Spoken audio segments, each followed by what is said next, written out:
O tempo passou e, na década de 40, o presidente Getúlio Vargas criou o Departamento para o Transporte Ferroviário. Era uma tentativa de prosseguir com os investimentos em linhas férreas, mas foi nessa época que uma outra modalidade de transporte. O tempo passou e, na década de 40, o presidente Getúlio Vargas criou o Departamento para o Transporte Ferroviário.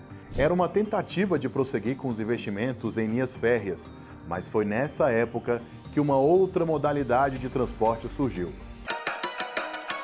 O rodoviarismo veio com tudo, principalmente com o fim da Segunda Guerra Mundial. Fábricas americanas que antes construíam tanques de guerra se especializaram em vender carros para a população. E em todos os países, a cadeia de produção da indústria automobilística era altamente atrativa no fim dos anos 40. E foi por isso que, na década seguinte, o então presidente Juscelino Kubitschek incluiu a indústria rodoviária no plano de metas do governo dele. O lema era 50 anos de progresso em 5 anos de governo.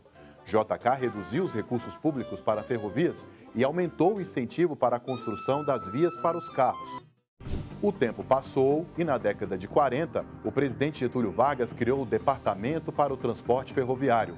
Era uma tentativa de prosseguir com os investimentos em linhas férreas, mas foi nessa época que uma outra modalidade de transporte surgiu. O rodoviarismo veio com tudo, principalmente com o fim da Segunda Guerra Mundial.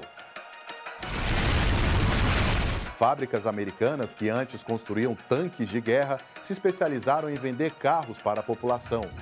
E em todos os países, a cadeia de produção da indústria automobilística era altamente atrativa no fim dos anos 40.